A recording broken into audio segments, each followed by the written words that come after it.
Welcome back to the kitchen. You are here with Team Mad Rational in the building with your man, Twitch for Life, MrBroadcast, Arthur Eve, and today we got my man Jourdon in the building.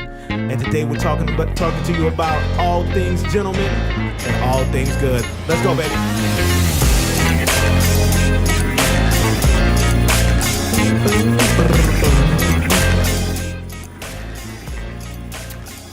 Every time I hear this beat, it sounds like that moment in Aristocats where all of the cats was like, everybody wants to be a cat. Hey, like everybody needs an instrument, and we all vibing, and we all on the same thing. And next thing you know, the building's burning down around us and shit. Mm-hmm.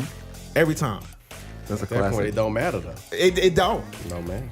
The roof. No, really, the roof on fire. For real.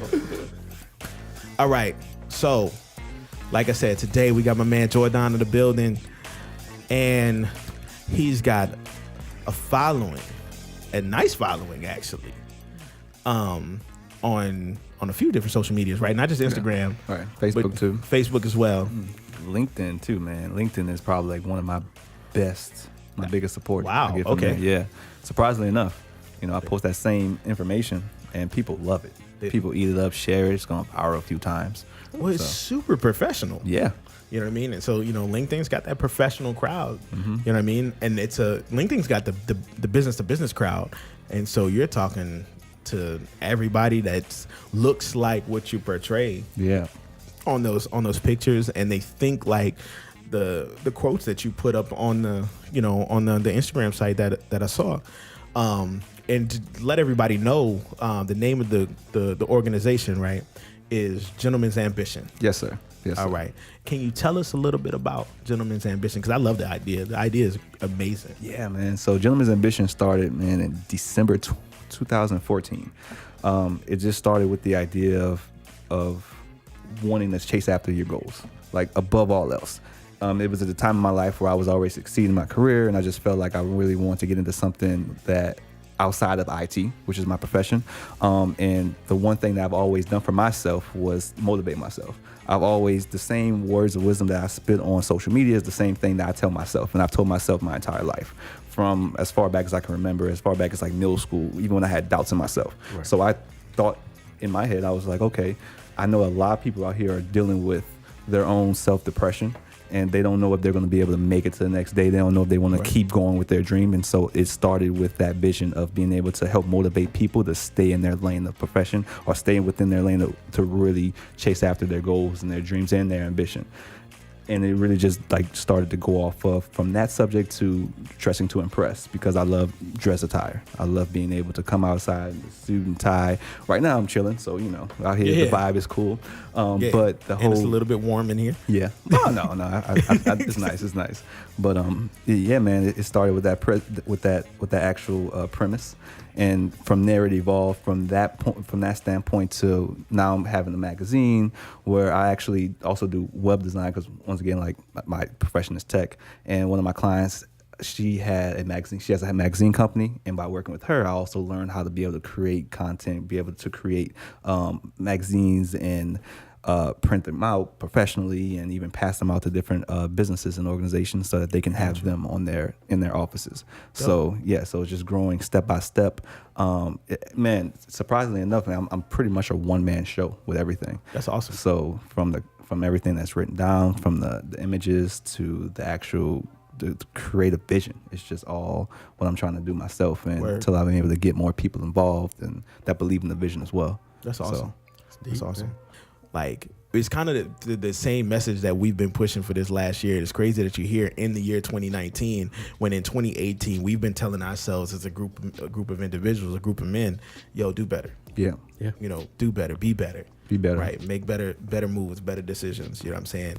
And I feel like on some level, all of us have upgraded our lives to a new existence based on us checking each other. Right. You know what I'm saying? I actually met my mentors because of what I do, and my mentors now, and they live in Tampa, Florida.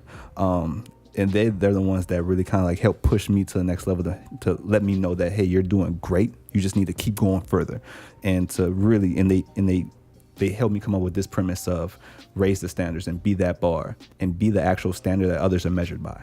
Right. So as a man, we always have our, premonitions on how we're supposed to act, how we're supposed to approach a situation, how we're supposed to raise a family, Right. You're supposed to be there. And so that's just what I'm trying to do, is really try to get the message out as smooth as possible, as clear and cut, and, just be that man. Yeah, man. And we need more people out here with that message. You know what I mean? Because I see so many young men that don't have they don't have that base knowledge, that foundation. I was just at work the other day, and a young man came in a store, and I was helping this woman. She was a little bit older than me. And, she was very, very meek, quiet. I was making sure she had everything that she needed. And the young man walks in the door, and he goes to look at something. He's on the phone, and he begins to loudly curse on the phone, right? And the lady looks, she goes, oh. And it was crazy because even at her age, I could see in her face that she didn't expect anyone to step up, and she felt like she just had to deal with that. Right. And I was like, hey, man, yo, bro, chill out with the cursing. Right.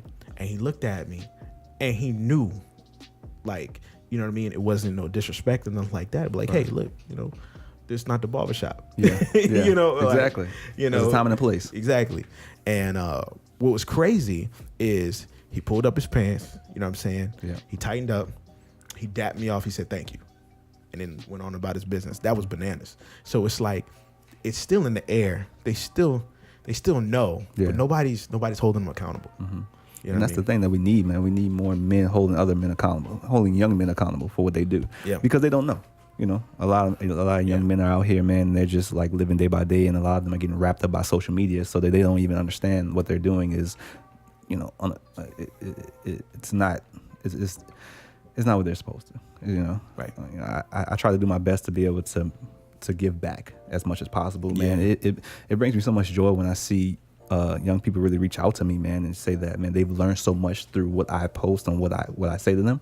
Even like my younger cousins, man, I have a big family, and I have a lot of younger cousins that look up to me that had no idea, and it's just because they've seen my grind, they've seen where I'm going, and they just really want to kind of like step in that same light. Right.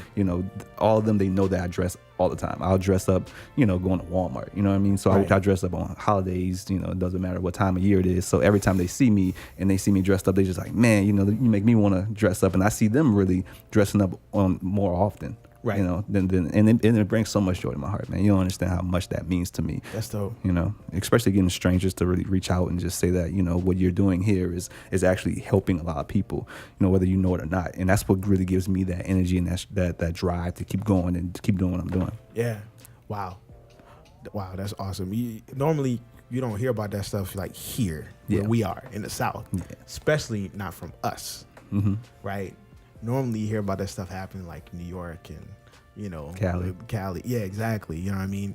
But that's so great that's here. Let me ask you a question though.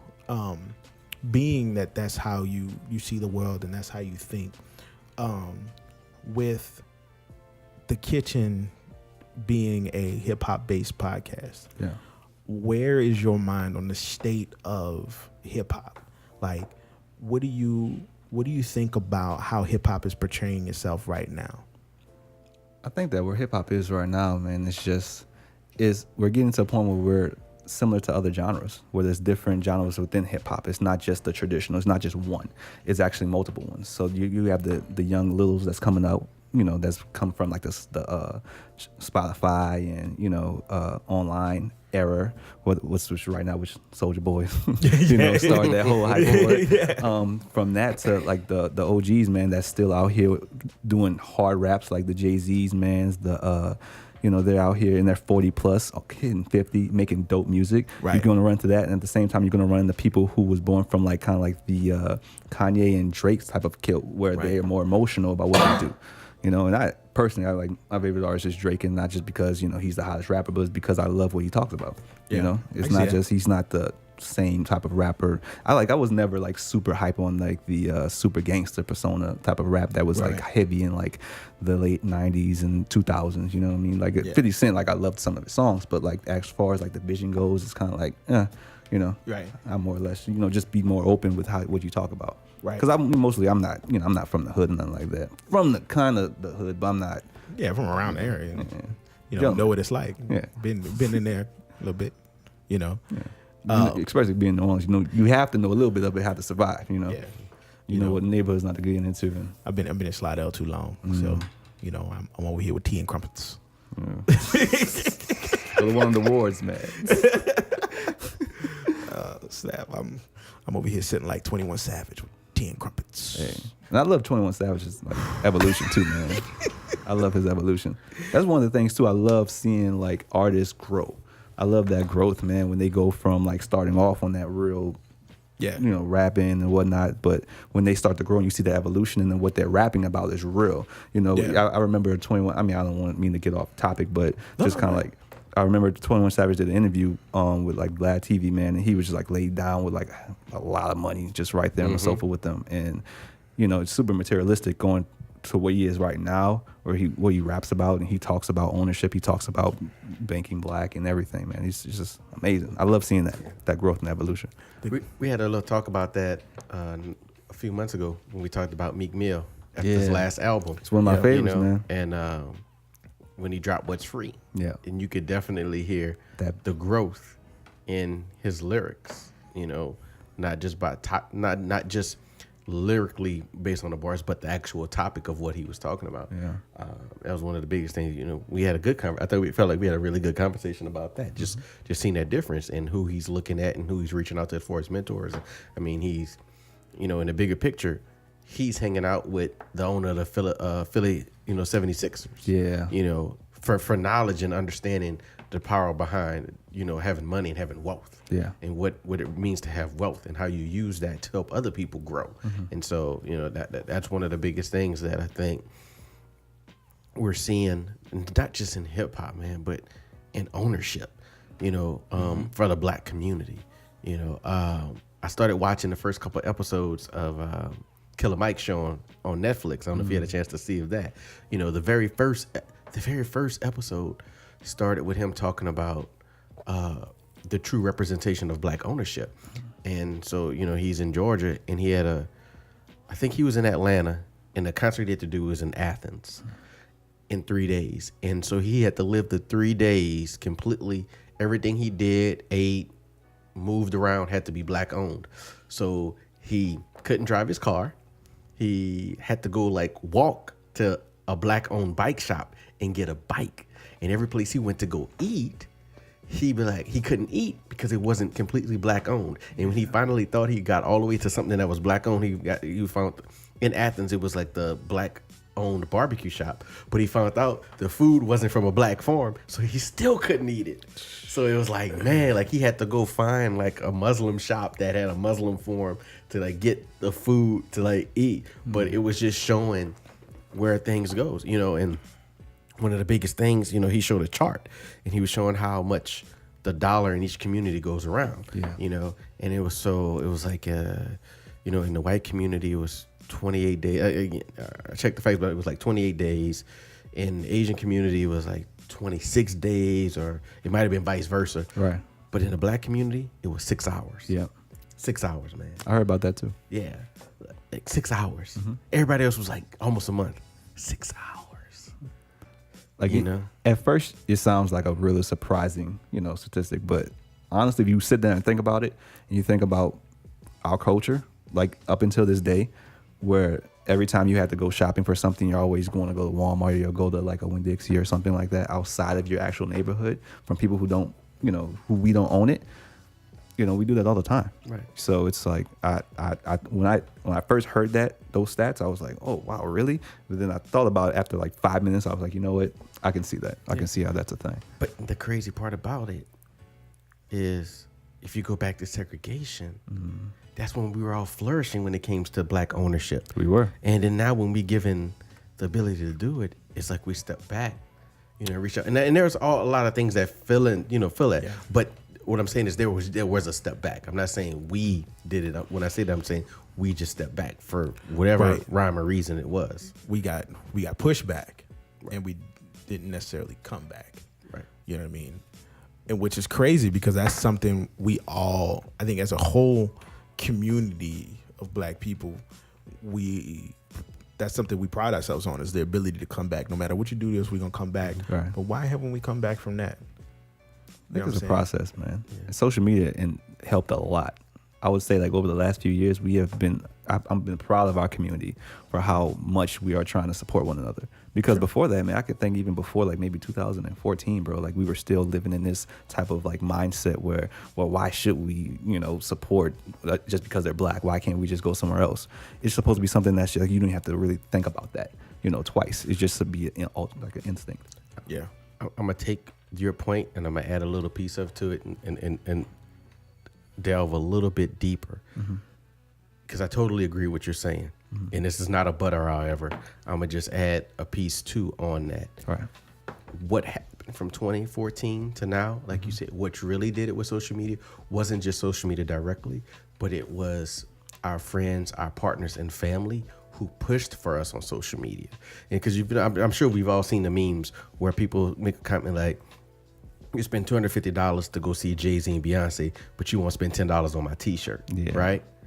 Right here in the community. And that's not knocking Jay-Z or Beyonce, but guess what? There's a lot of steps in between that $250 before it gets to them. Whereas I'm right here with $10 trying to sell my t-shirt to start my fashion line, right? That people have skipped over up until, like you said, 2014 to now, where our families and friends are reposting our stuff and saying, this is the person you need to help and this and that. And now we're rocking for each other. Yeah. And so that causes other people to really say, okay, you know what? It's like you have to have that group of people to help you build your following, at this level for them to believe in you at the next level, unless you're already up there. It's, if I don't know you, I will follow you blindly if I don't know you. But if I know you, then it's like, it's like with Super Scent and We That Food Truck and all those folks, they started as a group together to say, you know what, we're all going to do our piece. We're all going to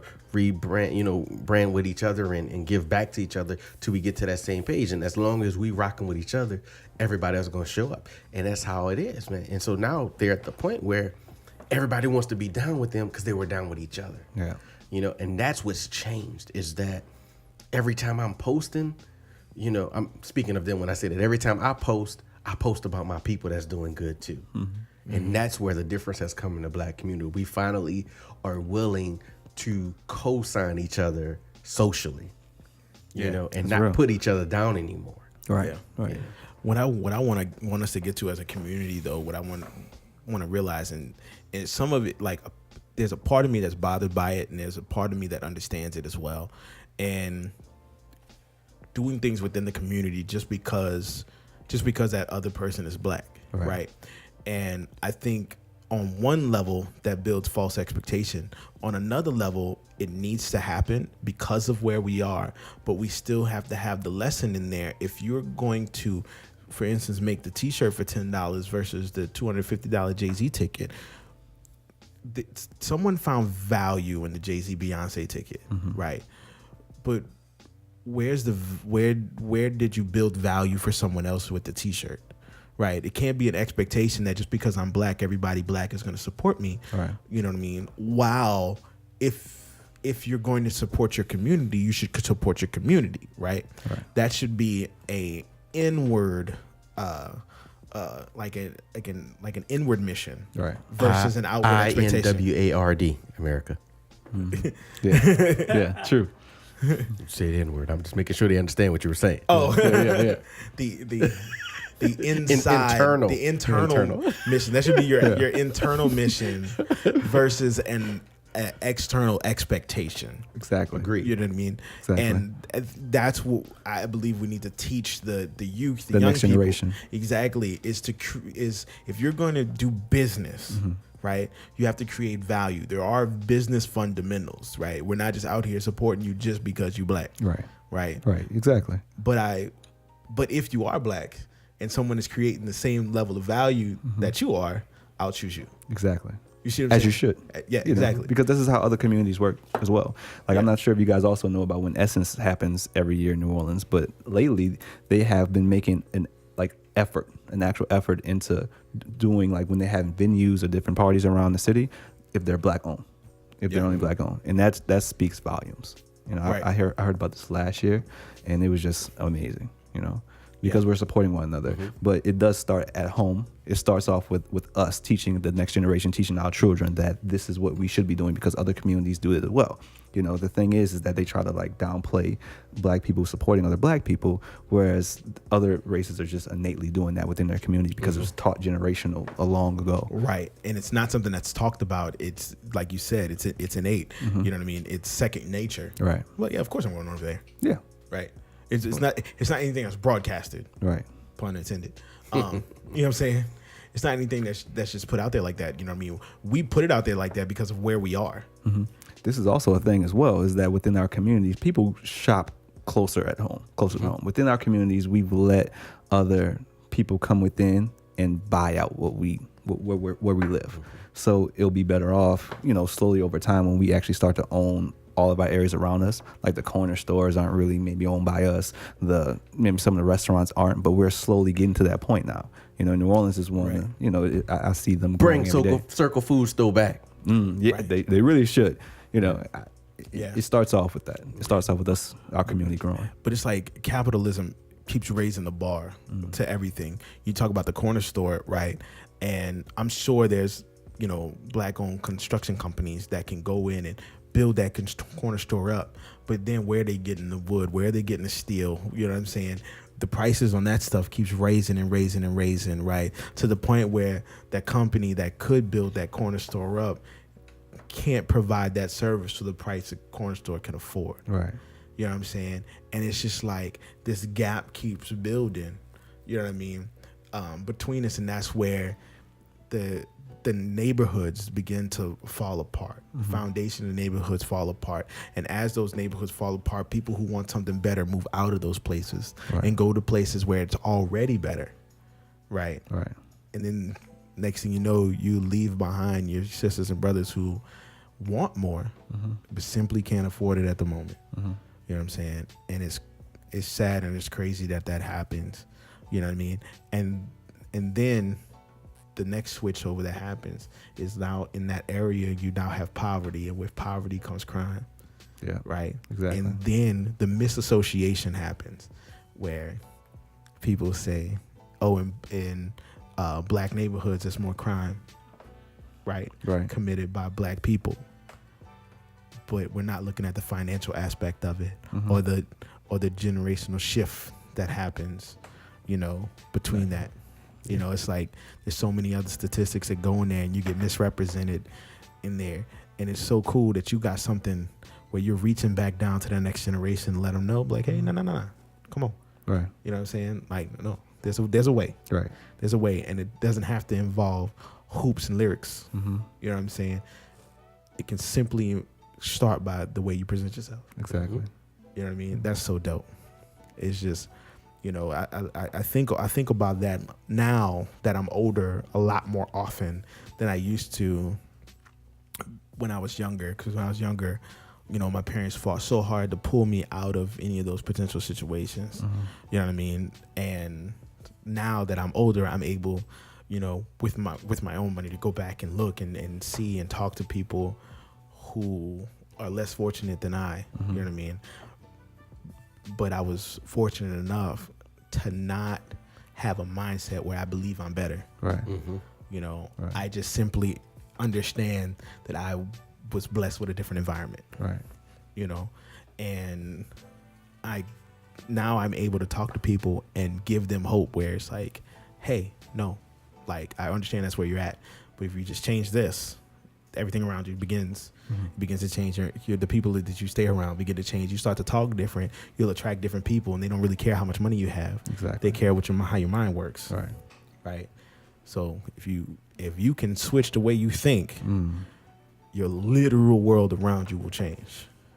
You know, and it's like, as I'm looking at your social media, I've been digging a little bit. As I'm looking at that, I'm like, he is literally creating a new environment for people to live inside of. Yeah. So that's all that they see is positive energy, black energy, new clothes, new looks, new value systems, right? The value system is no longer gold chains. Mm-hmm. Right. It's, nice shoes. It's pants pulled up, belt tied, shoes polished. Yeah. You know what I'm saying? Like you said before, hands manicured. Yeah. You know what I'm saying? Lotioned up, smooth, like we talked about earlier. Yeah. You know what I mean? That's dope. Like, that's like at the core of who I am. That's like so dope. I can't tell you how dope that is, man. I preach a lot about education too, man. Just because it starts off with that. It starts off with knowing that you deserve better for yourself, and that it takes your education on for you to be able to grow. Mm-hmm. And it's not the traditional route. You don't have to go to school for that. We have Google now. We have YouTube. You can learn everything that you want to learn on yourself. It just depends on what your drive is. It depends on how much ambition do you have. Like how much do you actually want to succeed? That's where it starts off with. And you have to understand that hunger and really do your best to try to hit that full speed. Yeah. I miss Encyclopedia Britannica. Yeah, no joke. Speaking of Encyclopedia Britannica, do you have like a book list? No. I really should though. I really should. And I've been, because I used to read a lot when I was younger. Took a break when I, got a little bit older, but I would say like the last 6 months, man, I've been reading a lot more books. Yeah. So I really should start putting that out. And I've really been wanting to start a YouTube channel as well. So, hey, I'm down for that. We can definitely help you with that. I would love that. Yo, okay. So, not to put you on the spot, but what's the last 5 books you read? Oh, man. So, I would say Charlemagne's book, Charlemagne the God's book, which one? Black Privilege. That was so good. Yeah. I absolutely loved it. At first, I listened to the audio version of it, and then I actually went down and bought the virtual, and I was just reading it on my iPad. Read that one. I read again the Maya Angelou, Why Does the Cage Bird Sings? Okay. Yeah, that was. I haven't read that one. That is really good. It's really deep. I actually read it once when I was a teenager, and then I got back into it recently just because it was just so deep, and I really want to get back into it. The story of Emmett Till.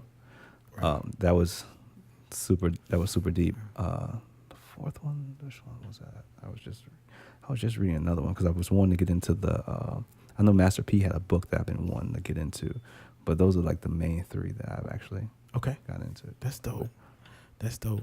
I'm kind of the same. Like I read both of Charlemagne's books. Yeah. The first one hit home, and hard. I pulled a line out of there that I've told to quite a few people now because it resonated real hard. And the line in that book, excuse my language, was, "But fuck your dreams." Yeah, I love it. That's my favorite line out of the whole book, man. I love that. When he said that, it hit so close to home, where, like, you got to know that everybody else's dream may not be your dream. Mm-hmm. And I felt like that was so good for the youth to hear, where it's like, yo, you could be a doctor too. Yeah. Like maybe your calling is to be a respiratory therapist. Yep.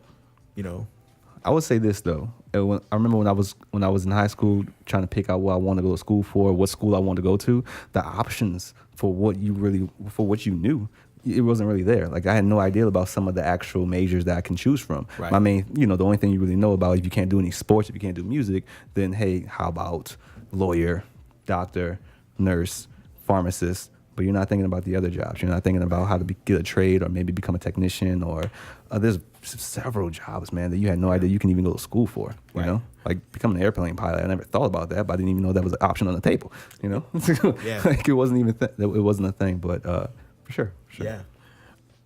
I hit a couple other books. One book that I'm reading right now is super impactful, and it's changed, like in the last 3 days, it's changed the way I've seen everything around me. It's called the 4 Disciplines of Execution by Sean Covey. It's changed everything. Like there's a whole nother conversation we're gonna have after this, just so I can put everybody's mind in the same place mine is right now. It's bananas. Right. Another one is by It's also in Covey family. That was Sean Covey. The other one was Stephen Covey, and it's the 7 Habits of Highly Effective People. Mm-hmm. That's a good book. That's one. I'm gonna check it out. Put that on your list. Yeah. That book it talks about all the things that you've talked about, but it puts it in a language that's organized, right? Right. And focused, and that it may help have more effective conversations with different types of people, right? Right. It's a really good book. The other one, Simon Sinek, Start With Why. That's another one. Read that. I'm gonna take this out. I think I had art on that one, and it's real good. Okay. Real good. There's a bunch of others. We'll go over those later, but Okay. those, They sound good, man. those, shoot. Oh, What are you reading, Art? I actually just got done with a book on Aristotelian. What am I saying? Aristotelian philosophy. I forget her name, just offhand, but it's a book about Aristotle and the philosophy he's putting out there, and the different types of. He's got, I think, four big schools of philosophy he kind of puts out there, but I've been diving deep into like Aristotelian and Platonian and who's the other one? See, yeah, Aristotle, Plato, and Socrates. Ooh. Yeah, I've been getting deep into them Greek philosophers. I love that. Go ahead, brother. Okay, so my question is this. Was it pure curiosity, or was it an outside influence that made you say, hey, I want to go into that direction? If I may be frank, it was a girl who kind of put me on that track. Dope. There's nothing wrong with that. There's nothing wrong with that. We need more women like that. Yeah, to put you on game. Right. We need more women that's gonna put us up on game. Yeah. To think better and to be better as men. Yeah. You know I don't know if you've seen, that's like one of the memes going around right now. It's text her what book she's reading instead of what she's wearing. Yeah. You know, to get to know her mind instead of worrying about, before you get to know her body. So that's pretty dope. Man. As a grown man, you really should just be going in that direction in general. Yeah. Because it's just like at our age, man, it's just like it's different. Like when you're super young, that's the only thing on your mind is just to get to sex. Like you should really be wanting more for yourself at this point, more of a woman. Because at that point it's energy. I believe in energy. I believe in like there's positive energies and negative. You should want that type of vibe. Got another book for that. Like intelligence above all else, bro, is what attracts me to a woman. Like if you can really just like, if I can have a conversation with you, like girl, I have now, bro. Like if you can have a conversation, like I was literally like, man, this is great. Like conversations will just go on for hours, and we'll just be talking. That's what. Okay. I was just talking about this earlier today, but I found it recently.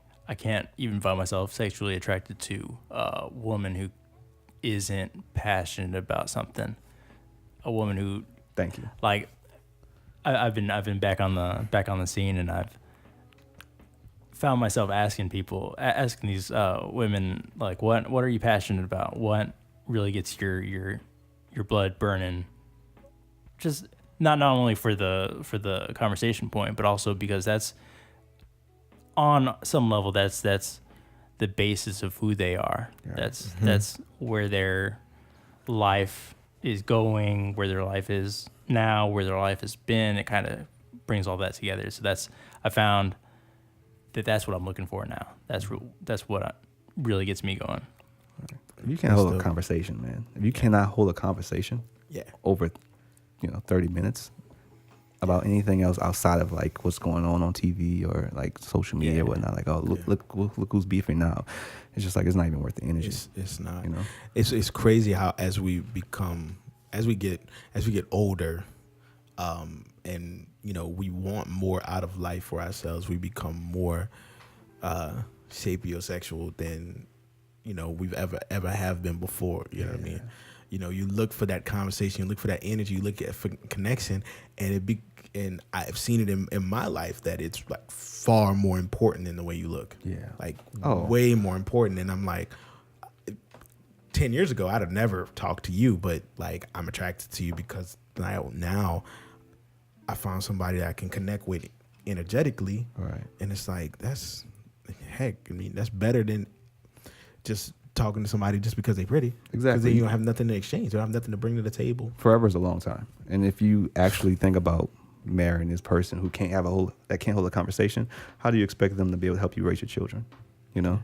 Like, you got to look at every single person that you're trying to entertain as somebody that potentially could be the mother of your kids. Now, it's cool if you just want to have fun, but then if you actually want to take this person home to your family, then you got to really start to think about, hey, can we hold a conversation about X, Y, and Z? Can I leave her alone in a room with my moms? Can you exactly? And can they hold? And can they hold their own? You know, can they hold their own?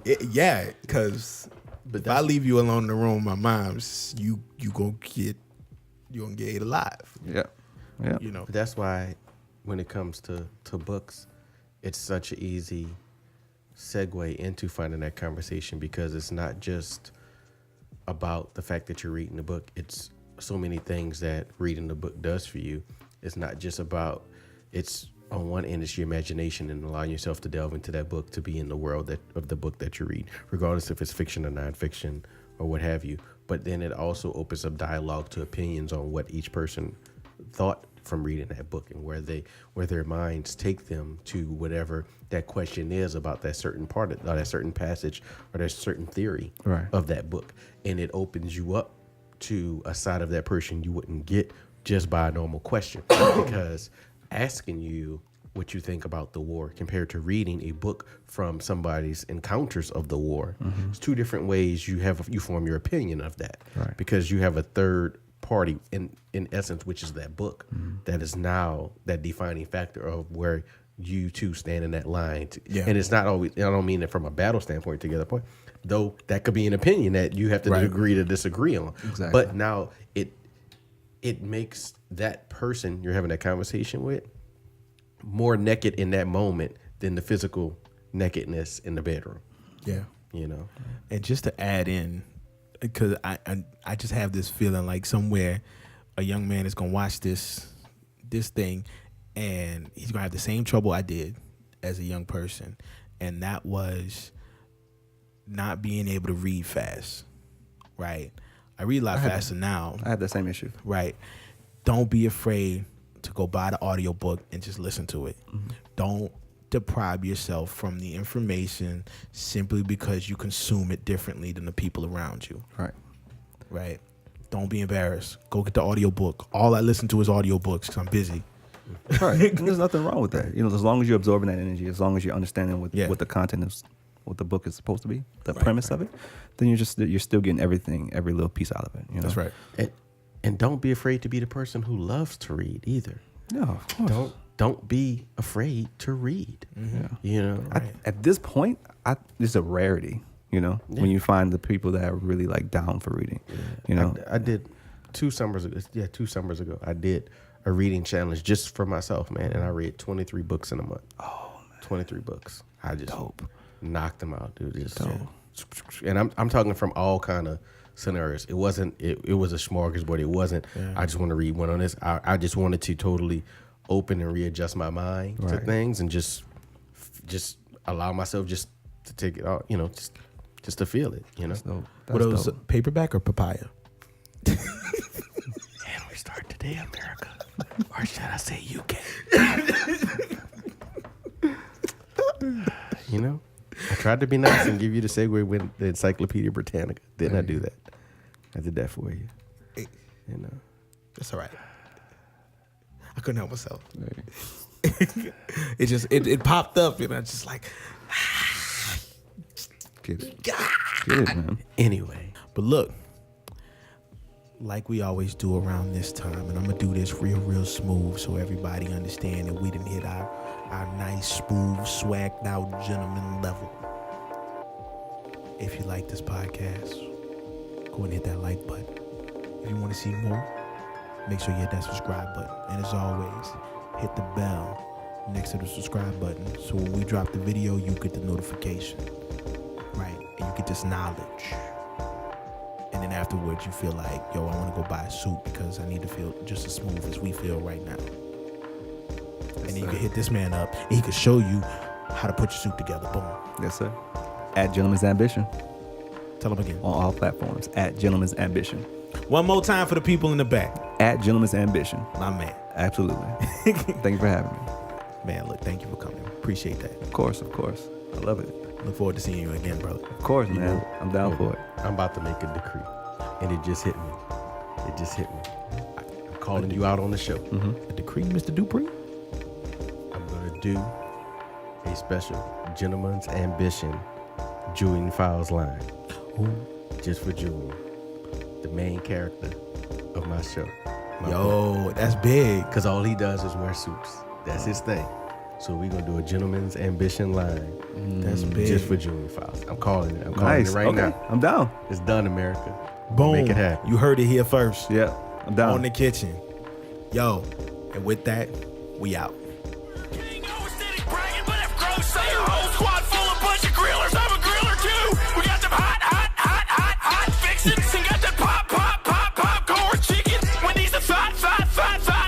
Oh, this is the 6ix9ine parody.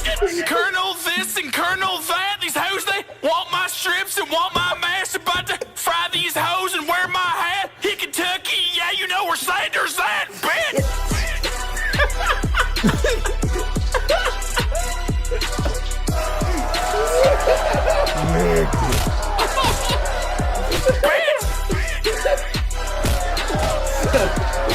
Notice everybody's wearing red.